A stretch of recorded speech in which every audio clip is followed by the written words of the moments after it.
Okay, I think I have this straight now. So I know you're already on, I guess this is part of day 2. So we did 2.5, but I had you on the wrong schedule. So I've redone the schedule. So now this should be for lesson 2.6 in Principles of Math Book 2. So, and now this is going to be a hair bit different because we have this online. So we are going to be on page, let me get to it here. I've got a bunch of books. Okay, so we're going to be, today, this is going to be on page 52. Now, you have, I sent you the book online, both books. And so you should have it online, but for now, like while I'm doing the lesson, I'll just have it pulled up. You might want to pull it up and maybe have it down here, at the bottom, so that whenever the lesson's over, you can pull it back up and you can look at it if need be. All right, so we're going to be on 2.6, time zones. All right, so time zones are another example of using math to describe the movement of the sun and the passage of time that God put in place. As we explore time zones, we'll again find ourselves applying both negative numbers and absolute value. So time zones are based on longitude lines. The prime meridian is in the middle of the time zone we refer to as prime meridian coordinated universal time. I didn't know that. UTC for short. Every location within this zone, a 15-degree width of longitude, has the same time. We then represent all other time zones based on how they relate to UTC time, using positive numbers to show time zones that are ahead of that time, and negative numbers to show time zones that are behind UTC time. So every 15 degrees longitude to the east of the UTC time zone, a new time zone begins. That's an additional hour ahead. While every 15 degrees longitude to the west of the UTC time zone, a new time zone begins. That's an additional hour behind. When it's 11 a.m. in the UTC time zone, it's 10 a.m. in the zone to its west, and it's 12 p.m. noon in the zone to its east. In this way, it's noon in each zone at approximately the time the sun is directly overhead in that zone. Okay. Let us see if we might fit this one in. All right, standard time zones of the world. Now, so our prime meridian is approximately here. Now, the prime meridian is just like the equator, except it runs in the opposite direction. The equator runs this way like a belt around the earth. The prime meridian runs from north to south, dividing the earth into eastern and western hemispheres. So this is also used in time zones. And you'll see these clocks right here. So let's look right. This is the prime meridian. This is basically the center, I guess, of the earth down this way, if you want to say that. And it's 12 o'clock. And you see each one of these is 15 degrees. So here's your next 15 degrees.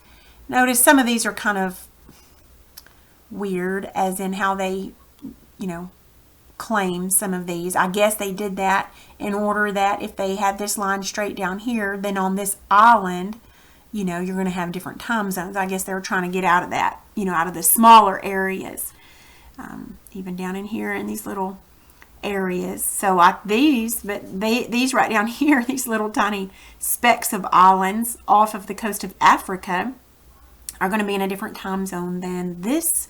I believe, isn't this Madagascar, I think? So anyway, but this kind of gives you an idea of the time zones. And you'll notice if you go this way, you gain 1 hour for each 15-degree mark. And then if you go this way, you lose an hour for each one. So this book, I think you're going to be using this book.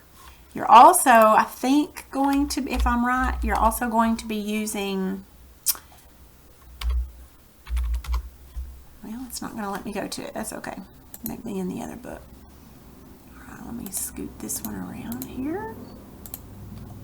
All right, so UTC 4 o'clock, I guess is how you read that, means the time is 4 hours behind the time at the prime meridian. I.e. means example, you may know that, earlier in the day. It's the UTC time minus 4 hours. So UTC plus 4 means the time is 4 hours ahead. Okay, so this is a minus sign. I didn't realize that. That's a plus sign. Okay, later in the day. Okay, so to clarify, while time zones are 15 degrees wide in theory, in reality, time zone lines do not fall perfectly every 15 degrees. Instead, the zones are jagged, and we saw that when we looked at the map. Because what city wants to be split into 2 time zones because it falls on the line? And there are exceptions. China, for example, uses the same time across the whole country, despite spanning more than 15 degrees longitude. Well, let's look at that. I knew that, but we didn't look. Okay, so China would be, I believe this is, or is this Russia? This is China. This is China right here. So that means that China, even though it's within all of these different time zones, China decides to use its, be the same time all over China. That's pretty neat. America doesn't. We choose to do things the hard way, don't we?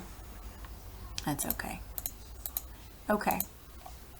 So the international date line, I was going to point that out to you on in the book on that map. Starting at the UTC time zone, the prime meridian is in.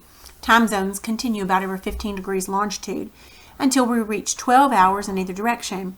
At that point, we're at what we call the international date line. This line is located approximately 180 degrees longitude. When crossing this line, travelers gain or lose a day, but the time of day stays the same. After all, the sun is still at the same spot overhead. The idea of an international date line might seem odd at first, but think about it for a minute. If it's midnight at the prime meridian, then it would be noon at 180 degrees to the east. That's plus 12 hours. And 180 degrees to the west would be negative 12 hours. Only it would be noon the day before. If we went west, negative 12 hours from midnight is noon on the previous day, as midnight marks a new day. Unless you're traveling near the international date line, you can find the time differences between 2 locations without taking into account the date line. For example, we can find the difference in time zones between a town in Alaska and Russia by looking at the difference in time traveling the other way around the world, like shown on this map, thereby avoiding the date line altogether. Okay, so here's our date line right here. I guess this must be the same map as we were just looking at. So here's our date line. Okay. So as you notice, it changes. Well, it changes dates. On this day, you're a day ahead. On this one, you're behind. You're on the day you are here. But for instance, they're saying you can find the time. Remember, of course, the Earth is round.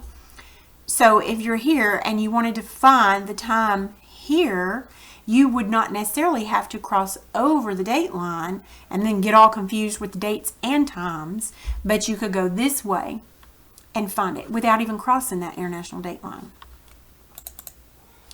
Even though we're avoiding the date line, the number of hours between 2 locations might still cause us to be on a different day.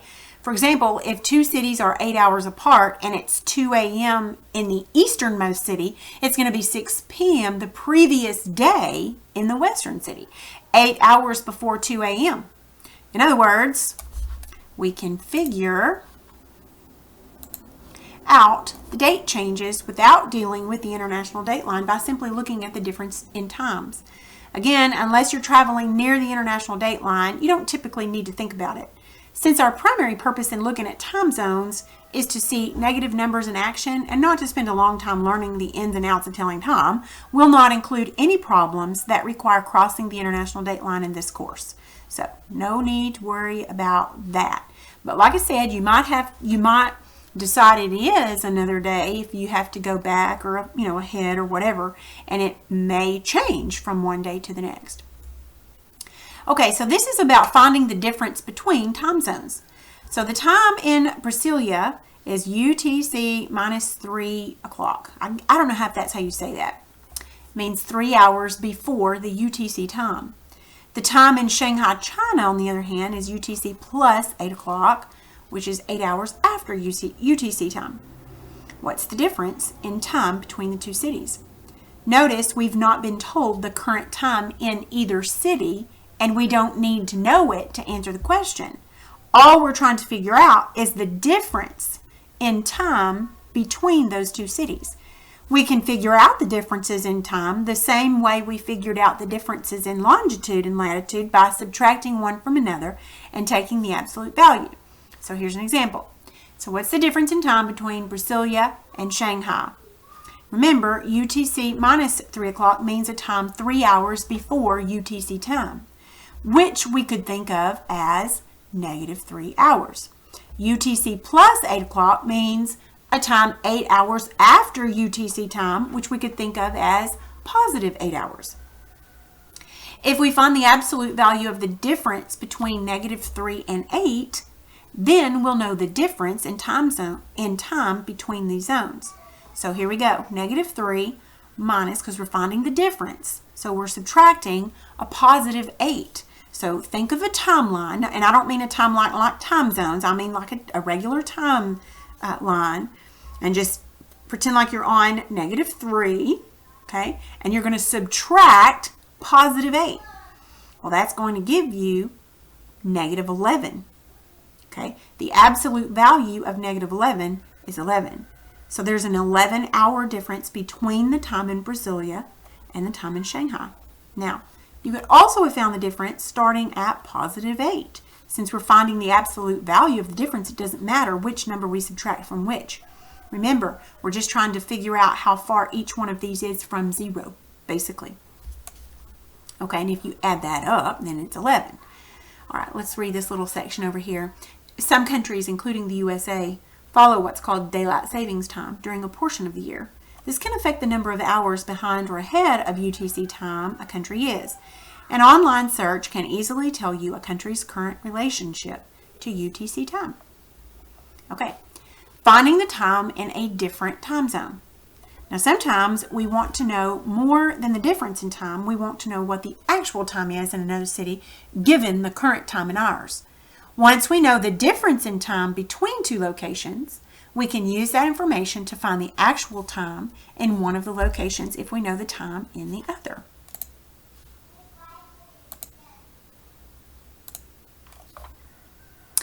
We need to add the time difference to the time if we're moving from west to east, and subtract it if we're moving from east to west.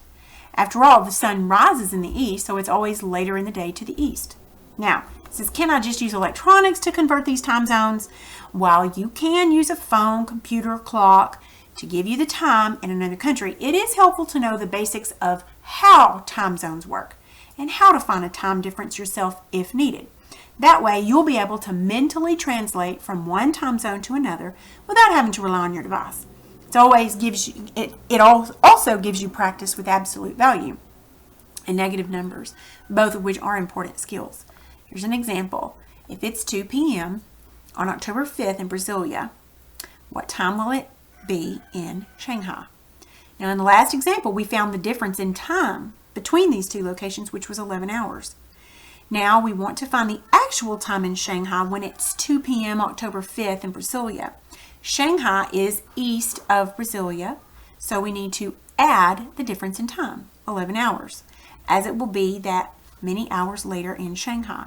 So here's Brasilia, here's Shanghai. So we're going from west to east. So we're going to add that 11 hours. So it's 2 p.m. here plus 11 hours would equal 1 a.m. the next morning, October the 6th. Okay. Now, on the other hand, if we're starting at the more eastern location, we'd have to subtract to find the time at the western location. So if it's 1 a.m. October 6th in Shanghai, what time is it in Brasilia? Shanghai is west of Brasilia, so we'd need to subtract the difference in time. Again, we already found the difference was 11 hours. So 1 a.m. minus 11 hours would be 2 p.m. the previous day, October the 5th. So time before time zones. Prior to the mid to late 1800s, each locality operated off its own time based on the sun's movement in their area, or when the local factory or church sounded their whistle or bell. This meant that sundials in towns relatively short distances apart would read noon a minute or two before or after each other. Small differences like this didn't matter for years, but those distances began to matter once railroad travel made more precise timekeeping necessary. For a fascinating look at the history of timekeeping, yada, yada, yada, you can look at all that down there. I don't know about that. So time zones are an example of men using math to help them with a real-life problem, that of having a consistent way to communicate about time. Remember, math is a tool we can use to help complete the task that God's given us here on earth. Okay, so with that being said, we're going to move over then to, this would be page 41. Nope, it is not, is it? That would be, there it is, 42. In my book it shows 41, but that's okay.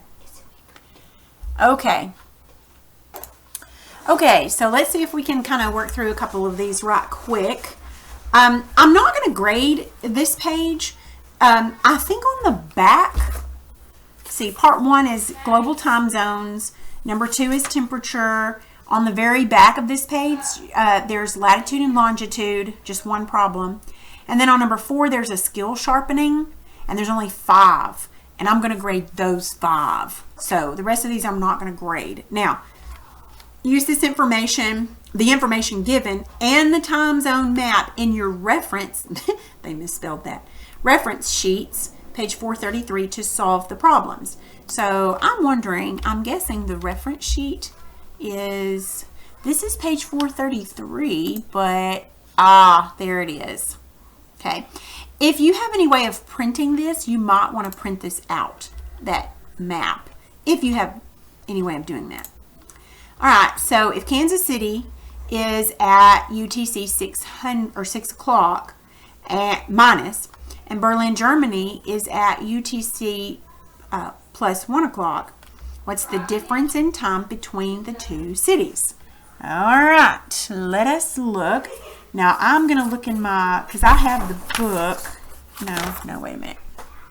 We're going to pull it up here so that we can see it a little better. Here we go. Turn it around. Fit to page. Fit to width. There we go. Okay, so let's read this again. If Kansas City is at UTC minus 600, Berlin is 1 o'clock. Okay, so we have, this would be the same as saying, now I don't want to write on this because if I write on, well, I guess I can. I was going to say if I write on it, it'll print out that way when I print it out, but I can erase it. All right, this would be the same as saying -6. And remember, we have to find the difference in time, which means minus. Okay, and then Berlin is plus 1. Okay.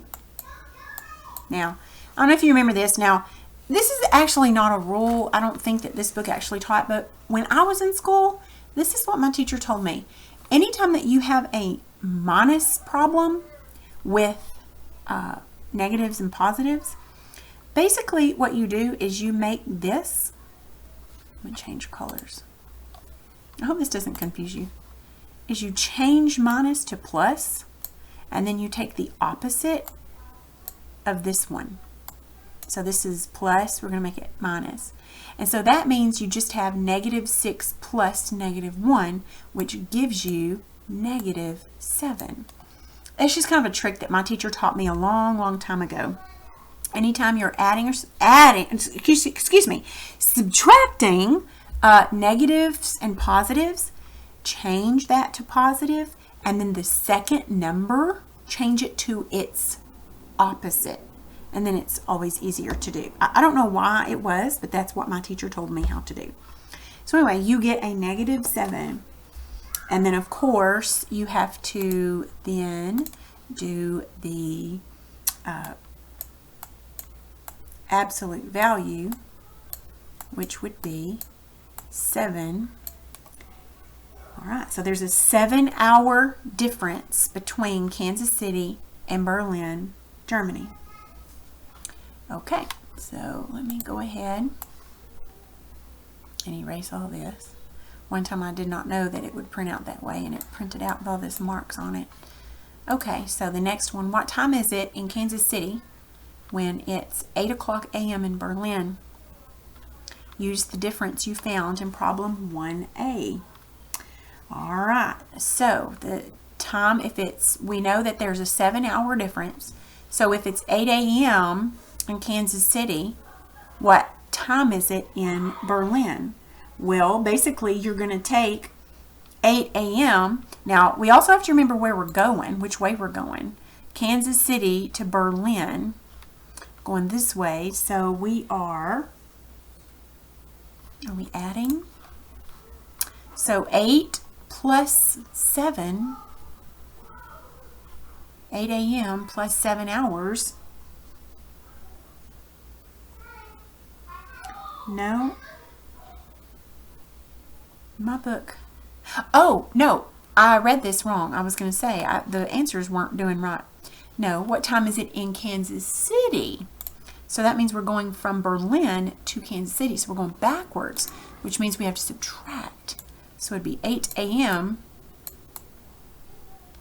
minus the 7 hours. So that means it would be 1 a.m. Okay? All right. If it's 1 p.m., let's see. I'm going to do one more with you. Then I'm going to have y'all see if y'all can finish it. Actually, let's do this. Let us see C, D, E. I'm going to let y'all do those. Temperature. I'm going to let you work on the temperature. I think you can probably do the temperature. You should be able to. All right. And then the latitude and longitude. Buffalo is at a latitude of approximately 42.89 degrees. Buenos Aires, Argentina, is at a latitude of approximately -34.61 degrees. What is the difference in those latitudes? Example, how many degrees apart are they? Okay, so what we're going to do is you would take your 42.89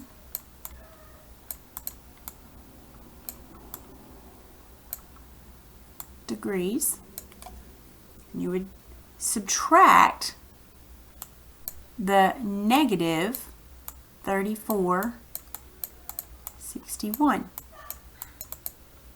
Now, remember what I was telling you, what my teacher had told me to do. Basically, what you're going to do is you're going to change this to addition. I always thought this was a great thing. Change that to addition. And then you're going to change this to its opposite, which would be plus. So you're just going to add these up. And that would be how many degrees apart Buffalo and Buenos Aires, Argentina would be. Okay. All right. And I'm going to leave you the skill sharpening as well. And these I'm going to grade. Okay. So let me know if you need any help on any of these.